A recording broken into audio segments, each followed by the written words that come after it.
ਮਾਈ ਸੱਧਰਾਂ ਬੂਟਾ ਸਿੰਘ। ਪੋਹ ਦੀ ਠੰਡੀ ਰਾਤ ਨੇ ਮਾਈ ਸੱਧਰਾਂ ਨੂੰ ਕਾਂਬਾ ਛੇੜ ਦਿੱਤਾ। ਉਸਦੇ ਮੂੰਹ ਵਿੱਚ ਰਹਿ ਗਏ 2-3 ਦੰਦ ਠੰਡ ਨਾਲ ਵੱਜਣ ਲੱਗ ਪਏ। ਉਸਦੇ ਹੱਥ ਪੈਰ ਸੁੰਨ ਹੋਈ ਜਾਂਦੇ ਸਨ। ਇਸ ਕਹਿਰਾਂ ਦੀ ਠੰਡ ਦੇ ਕਾਰਨ ਉਸਦੇ ਨੱਕੋਂ ਮੂੰਹੋਂ ਪਾਣੀ ਵਗ ਰਿਹਾ ਸੀ। ਉਹ ਮਿੰਟ ਬਾਅਦ ਰਾਹ ਵੇਖਣ ਲਈ ਆਪਣੀਆਂ ਅੱਖਾਂ ਪੂੰਝਦੀ, ਪਰ ਅੱਖਾਂ ਵਿੱਚੋਂ ਡਿੱਗਦਾ ਪਾਣੀ ਉਸ ਤੋਂ ਡੱਕਿਆ ਨਾ ਰਹਿੰਦਾ। ਜਿਉਂ-ਜਿਉਂ ਉਸਨੂੰ ਬਹੁਤੀ ਸਰਦੀ ਲੱਗਦੀ, ਤਿਉਂ-ਤਿਉਂ ਉਹ ਆਪਣੀ ਜੁੱਤੀ ਘਸੀਟਦੀ, ਜਲਦੀ ਤੁਰਨ ਦਾ ਯਤਨ ਕਰਦੀ। ਬੋਰੀ ਦਾ ਟੋਟਾ ਆਪਣੇ ਆਲੇ ਦੁਆਲੇ ਲਪੇਟੀ, ਹੱਥ ਵਿੱਚ ਲੋਹੇ ਦੀ ਪੱਤਰੀ ਤੇ ਖਾਲੀ ਨਿੱਕੀ ਜਿਹੀ ਬੋਰੀ ਚੁੱਕੀ, ਹਰ ਪਾਸਿਓਂ ਝਾਕਦੀ ਉਹ ਯਾਰਡ ਵਿੱਚ ਆ ਵੜੀ। ਯਾਰਡ ਵਿੱਚ ਕਬਰਸਤਾਨ ਵਰਗੀ ਚੁੱਪ ਸੀ। ਕਿਸੇ ਪਾਸਿਓਂ ਆਵਾਜ਼ ਨਹੀਂ ਸੀ ਆਉਂਦੀ। ਛਾਂ-ਛਾਂ ਕਰਦਾ ਯਾਰਡ ਅੱਜ ਉਸਨੂੰ ਕੁਝ ਵਧੇਰੇ ਡਰਾਉਣਾ ਤੇ ਸੱਖਣਾ ਲੱਗਦਾ ਸੀ। ਉਹ ਖਲੋਤੀਆਂ ਗੱਡੀਆਂ ਦੇ ਸਾਏ ਨਾਲ ਤੁਰਦੀ ਸੋਚ ਰਹੀ ਸੀ, ਨਿਕਲਣ ਹੀ ਵਾਲਾ ਏ, ਪਰ ਯਾਰਡ ਵਿੱਚ ਇੱਕ ਵੀ ਆਦਮੀ ਨਜ਼ਰ ਨਹੀਂ ਸੀ ਆਉਂਦਾ ਤੇ ਨਾ ਹੀ ਕਿਸੇ ਸ਼ੰਟ ਕਰਦੇ ਇੰਜਣ ਦੀ ਆਵਾਜ਼ ਆਉਂਦੀ ਸੀ। ਠੰਡ ਨੇ ਅੱਜ ਸਭ ਨੂੰ ਅੰਦਰ ਵਾੜ ਦਿੱਤਾ ਏ। ਕੋਈ ਡਰਦਾ ਬਾਹਰ ਮੂੰਹ ਨਹੀਂ ਕੱਢਦਾ। ਡਿਊਟੀਆਂ ਦੇਣ ਵਾਲੇ ਵੀ ਅਜਿਹੀਆਂ ਠੰਡੀਆਂ ਰਾਤਾਂ ਵਿੱਚ ਕੁੱਤੀਆਂ ਮਾਰ ਜਾਂਦੇ ਨੇ। ਇਹ ਸਰਕਾਰ ਦੇ ਰਾਖੇ ਵਾਚਮੈਨ ਬਰਾਂਡੀਆਂ ਪਾਈ ਗੱਦੀਆਂ ਵਾਲੀਆਂ ਗੱਡੀਆਂ ਵਿੱਚ ਕੁਰਾੜੇ ਮਾਰ ਰਹੇ ਹੁੰਦੇ ਨੇ। ਕਿਸੇ ਨੂੰ ਕੀ ਪਿਆ ਏ, ਐਡੀ ਕਰੜੀ ਰਾਤ ਵਿੱਚ ਹੱਥ ਵੀ ਬਾਹਰ ਕੱਢੇ। ਅਜਿਹੀ ਠੰਡ ਵਿੱਚ ਕੌਣ ਕਿਸੇ ਦੀ ਪੁੱਛ ਪ੍ਰਤੀਤ ਕਰਦਾ ਏ। ਸਭ ਨੂੰ ਆਪਣੀ ਜਾਨ ਲੁਕਾਉਣ ਦੀ ਪਈ ਹੁੰਦੀ ਏ। ਇੱਕ ਮੈਂ ਹੀ ਬਦਕਿਸਮਤ ਹਾਂ ਜਿਸ ਨੂੰ ਰਾਤ ਦਿਨ ਚੈਨ ਨਹੀਂ। ਪਿਛਲੇ ਜਨਮਾਂ ਦੇ ਕੀਤੇ ਖੋਟੇ ਕਰਮ ਅੱਗੇ ਆਉਂਦੇ ਨੇ। ਸਾਰੀ ਉਮਰ ਇੱਕ ਦਿਨ ਦੀ ਸੁੱਖ ਦਾ ਸਾਹ ਨਹੀਂ ਆਇਆ। ਭਸੜ ਪਾਉਂਦਿਆਂ ਆਹ ਦਿਨ ਆ ਗਏ। ਇੱਕ ਕੋਲੇ ਪਿੱਛੇ ਭੱਜ ਆਪਣੀ ਜਵਾਨੀ ਗਾਲ ਦਿੱਤੀ। ਮਾਈ ਸੱਧਰਾਂ ਅਜਿਹੀਆਂ ਗੱਲਾਂ ਸੋਚਦੀ ਲਾਈਨਾਂ ਟੱਪੀ ਜਾਂਦੀ ਸੀ ਤੇ ਬਿਜਲੀ ਦੀ ਤੇਜ਼ ਰੌਸ਼ਨੀ ਵਿੱਚ ਚਮਕਦੀਆਂ ਲਾਈਨਾਂ ਉਸਨੂੰ ਸੱਪਾਂ ਵਾਂਗ ਵਲ ਖਾਂਦੀਆਂ ਤੇ ਮੂੰਹ ਅੱਡੀਆਂ ਜਾਪਦੀਆਂ ਸਨ ਤੇ ਇਹ ਵੀ ਵਲ ਖਾਂਦੀਆਂ ਨਾਗਣੀਆਂ ਕਈ ਵਾਰ ਉਸਨੂੰ ਟੱਪਣ ਨਾ ਦਿੰਦੀਆਂ ਤੇ ਉਹ ਡਿੱਗਦੀ ਮਸਾਂ ਬਚਦੀ। ਸੱਧਰਾਂ ਨੂੰ ਯਾਰਡ ਵਿੱਚੋਂ ਕੋਲਾ ਚੁਗਦਿਆਂ ਕਈ ਵਰ੍ਹੇ ਹੋ ਗਏ ਸਨ। ਉਹ ਦਿੱਲੀ ਸਟੇਸ਼ਨ ਦੇ ਕਈ ਮੀਲ ਲੰਮੇ ਯਾਰਡ ਦੇ ਚੱਪੇ ਤੋਂ ਜਾਣੂ ਸੀ।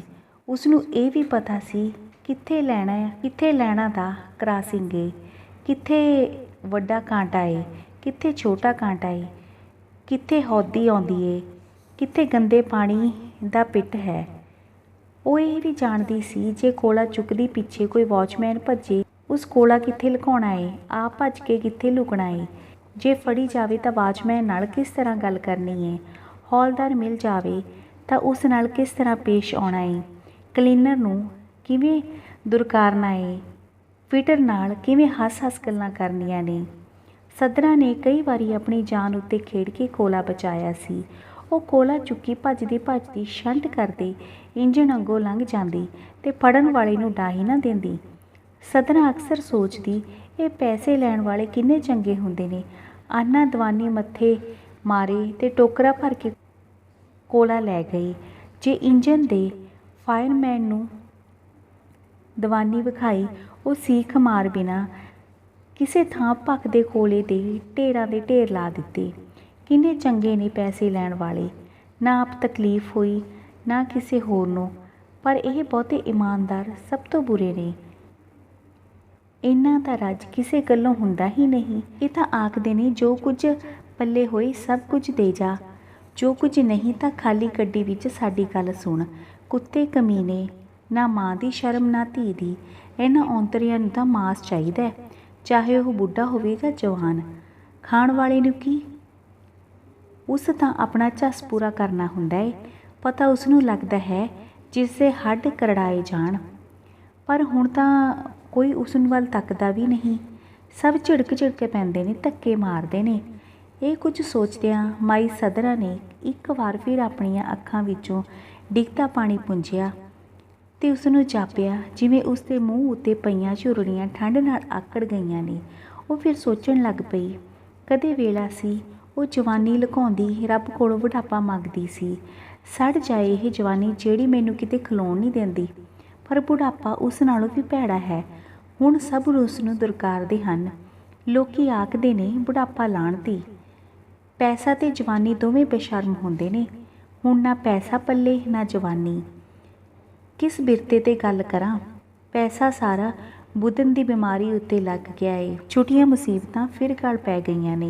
किन्ने दुखां नाल पति पिछों मजूरी करके बुधन नूं ਉੱਚਾ ਕੀਤਾ ਸੀ ਤੇ ਆਪਣਾ ਤਨ ਵੇਚ ਕੇ ਉਸ ਦੀ ਨੌਕਰੀ ਲਵਾਈ, ਉਸ ਦਾ ਵਿਆਹ ਕੀਤਾ।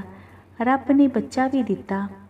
ਖਿਆਲ ਸੀ ਹੁਣ ਮੁਸੀਬਤਾਂ ਦਾ ਅੰਤ ਹੋ ਜਾਵੇਗਾ, ਪਰ ਪਿਛਲੇ ਜਨਮਾਂ ਦੇ ਖੋਟੇ ਕਰਮ ਮੇਰੀ ਜਿਹੀ ਬਦਨਸੀਬ ਨੂੰ ਕਿੱਥੇ ਸੁੱਖ ਦਾ ਸਾਹ ਲੈਣ ਦਿੰਦੇ ਹਨ। ਵਿਆਹ ਜੰਮ ਹੋ ਕੇ ਟੱਕਰਿਆ, ਮੁੰਡਾ ਸੁੱਕ ਕੇ ਹੱਡੀਆਂ ਦੀ ਮੁੱਠ ਹੋ ਗਿਆ ਏ।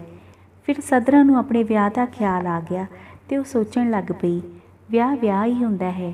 ਜਦੋਂ ਪਹਿਲੇ ਦਿਨ ਬੁਧਨ ਦੇ ਪਿਓ ਨਾਲ ਆਈ ਸੀ ਤਾਂ ਉਸਦੇ ਮਨ ਵਿੱਚ ਕਿੰਨੇ ਚਾਅ ਸਨ ਤੇ ਉਹ ਵਿਚਾਰਾ ਦਿਨ ਰਾਤ ਸਦਰਾਂ ਕਰਦਾ ਫਿਰਦਾ।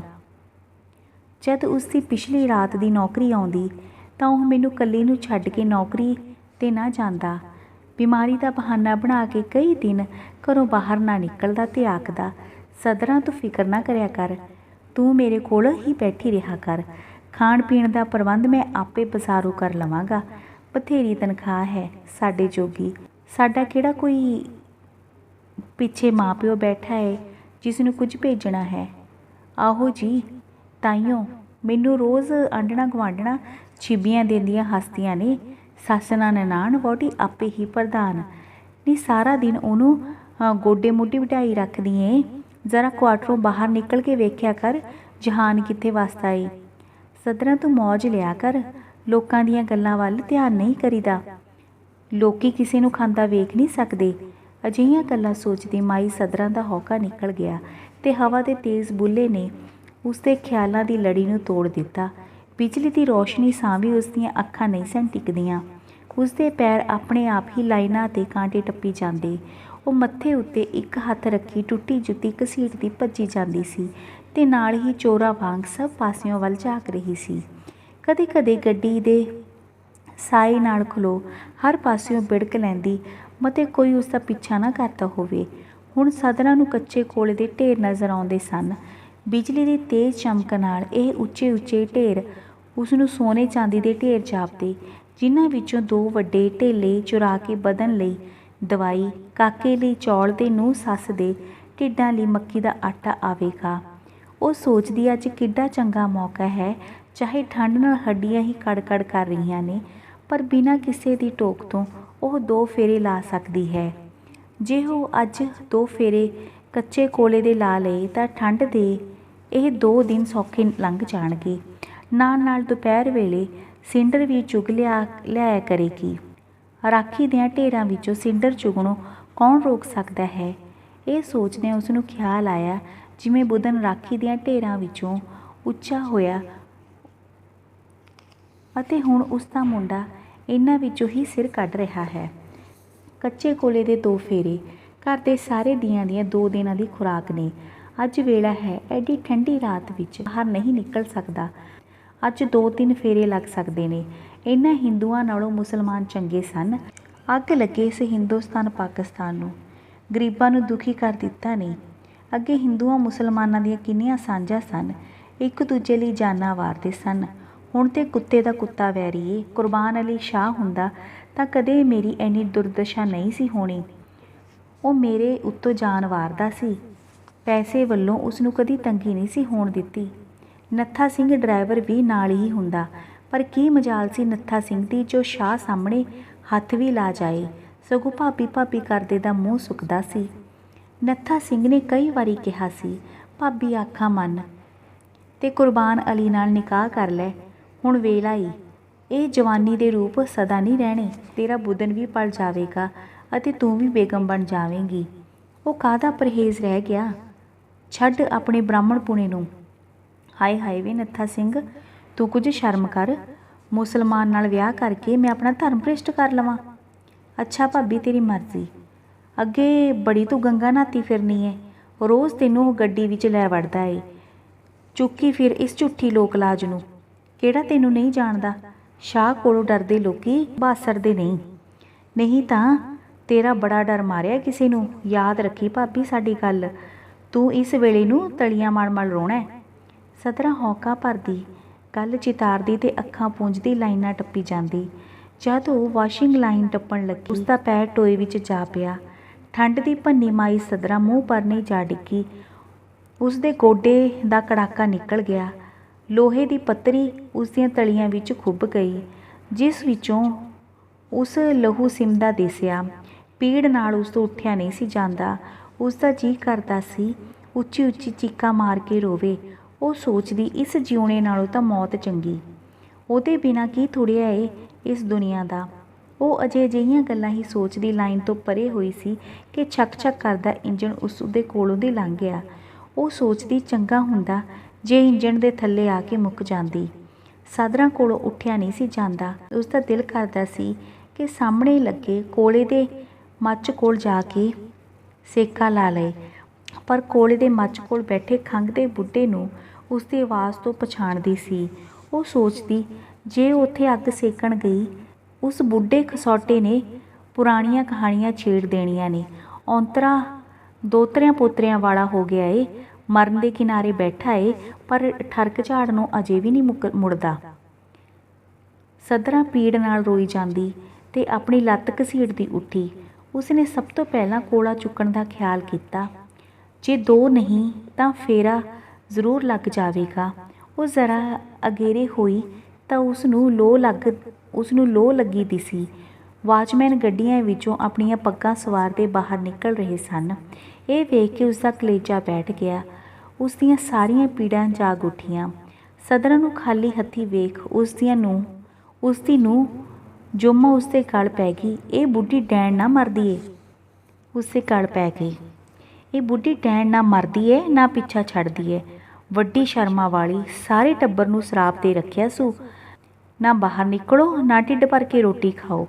ਮੂੰਹ ਹਨੇਰੇ ਦੀ ਘਰੋਂ ਨਿਕਲੀ ਖਾਲੀ ਰੋਂਦੀ ਘਰ ਆ ਵੜੀ ਏ। ਮਕਰੀ ਫਰੇਬਣ ਕਿਤੇ ਦੀ, ਹੱਡ ਨਾ ਹਿੱਲ ਜਾਏ ਫੂਲਾਂਜ਼ਾਦੀ ਦਾ। ਕਿਤੇ ਬਲਦੇ ਚੁੱਲ੍ਹੇ ਕੋਲ ਬੈਠ ਕੇ ਘਰ ਮੁੜਾਈ ਏ। ਕਿੰਨੀ ਵਾਰੀ ਪਿੱਟਿਆ, ਤੂੰ ਨਾ ਜਾਇਆ ਮਰਿਆ ਕਰ। ਹੁਣ ਤੇਰੇ ਤੋਂ ਕੁਝ ਨਹੀਂ ਹੁੰਦਾ ਤੇ ਘਰ ਬੈਠ ਕੇ ਰੋਟੀਆਂ ਫੁੱਕਿਆ ਕਰ। ਪਰ ਇਹ ਬੀਬੀ ਸਤਰੋ ਵੱਡੀਆਂ ਸ਼ਰਮਾਂ ਵਾਲੀ ਮੈਨੂੰ ਬਾਹਰ ਨਿਕਲ ਹੀ ਨਹੀਂ ਦਿੰਦੀ, ਜਿਵੇਂ ਮੈਂ ਪਤਾਸ਼ਾ ਹਾਂ ਜਿਸ ਨੂੰ ਕੋਈ ਮੂੰਹ ਵਿੱਚ ਪਾ ਲਏਗਾ। ਅੱਜ ਮਰੋ ਸਾਰਾ ਟੱਬਰ ਭੁੱਖੇ। ਘਰ ਆਟੇ ਦੀ ਚੂੰਡੀ ਨਹੀਂ। ਜਿਸ ਦਿਨ ਦੀ ਇਸ ਘਰ ਵਿੱਚ ਆਈਆਂ ਸਿਆਪਾ ਹੀ ਵੇਖਿਆ। ਮਾਈ ਸਦਰਾਂ ਰੋਂਦੀ ਜਾਂਦੀ, ਪਰ ਜਵਾਬ ਕੁਝ ਨਾ ਦੇ ਸਕਦੀ। ਜੇ ਉਹ ਕੁਝ ਬੋਲਣ ਦਾ ਯਤਨ ਕਰਦੀ ਤਾਂ ਉਸਦੀ ਨੂੰ ਜੋਮਾ ਹੋਰ ਕੜਕ ਕੇ ਪੈਂਦੀ। ਕੱਲ੍ਹ ਸਵੇਰੇ ਮੈਂ ਆਪ ਕੋਲਾ ਲੈਣ ਜਾਵਾਂਗੀ, ਵੇਖੀ ਕਿਵੇਂ ਬੋਰੀ ਭਰ ਕੇ ਲਿਆਉਂਦੀ ਹਾਂ ਕਿ ਨਹੀਂ। ਮਨ ਹਰਾਮੀ ਹੁੱਜਤਾਂ ਦੇ ਢੇਰ, ਰੋਟੀ ਖਾਣੀ ਹੀ ਸੌਖੀ ਹੈ। ਇਸੇ ਤਰ੍ਹਾਂ ਉਹ ਦਿਨ ਨੂੰ ਸੱਸ ਦਾ ਲੜਦਿਆਂ ਦਾ ਲੰਘ ਗਿਆ। ਮਾਈ ਸਦਰਾਂ ਸਾਰੀ ਰਾਤ ਆਪਣੇ ਪਿਛਲੇ ਜੀਵਨ ਬਾਬਤ ਸੋਚਦੀ ਤੇ ਰੋਂਦੀ। ਕੁਝ ਉਸਨੂੰ ਆਪਣੀ ਸੱਟ ਦੀ ਪੀੜ ਉੱਠਦੀ ਤੇ ਕੁਝ ਜੋਮਾਂ ਦੀਆਂ ਗੱਲਾਂ ਦੀ। ਉਹ ਟਾਟ ਨੂੰ ਆਪਣੇ ਦਿਵਾਲੇ ਵਲੇਟੀ ਲੰਮੀ ਪਈ ਸੋਚਦੀ, ਜੋਮਾ ਕਿੱਡੀ ਅਥਰੀ ਹੋ ਗਈ ਏ। ਉਸਨੂੰ ਪਤਾ ਨਹੀਂ ਕਿ ਯਾਰੜ ਵਿੱਚੋਂ ਕੋਲਾ ਲਿਆਉਣਾ ਕੋਈ ਸੌਖਾ ਕੰਮ ਨਹੀਂ। ਆਪਣਾ ਸਭ ਕੁਝ ਲੁਟਾ ਕੇ ਕੋਲੇ ਦੇ ਦੋ ਢੇਰ ਮਿਲਦੇ ਹਨ। ਅਜਿਹੀਆਂ ਗੱਲਾਂ ਸੋਚਦੀ ਮਾਈ ਸਦਰਾਂ ਪਤਾ ਨਹੀਂ ਕਦੋਂ ਸੌਂ ਗਈ। ਜਦ ਉਸਦੀ ਜਾਗ ਖੁੱਲ੍ਹੀ ਤਾਂ ਉਸਨੇ ਵੇਖਿਆ ਜੋਮਾ ਝੁੱਗੀ ਅੰਦਰ ਨਹੀਂ ਤੇ ਨਾ ਹੀ ਲੋਹੇ ਦੀ ਪੱਤਰੀ ਤੇ ਖਾਲੀ ਬੋਰੀ ਏ। ਉਸਦਾ ਦਿਲ ਧੜਕਣ ਲੱਗ ਪਿਆ। ਉਸਦੇ ਮੱਥੇ 'ਤੇ ਠੰਡੀਆਂ ਤਰੇਲੀਆਂ ਆਉਣ ਲੱਗ ਪਈਆਂ ਤੇ ਉਹ ਦਹਲੀਜ਼ਾਂ ਵਿੱਚ ਖਲੋ ਬਿਟ ਬਾਹਰ ਤੱਕਣ ਲੱਗ ਪਈ।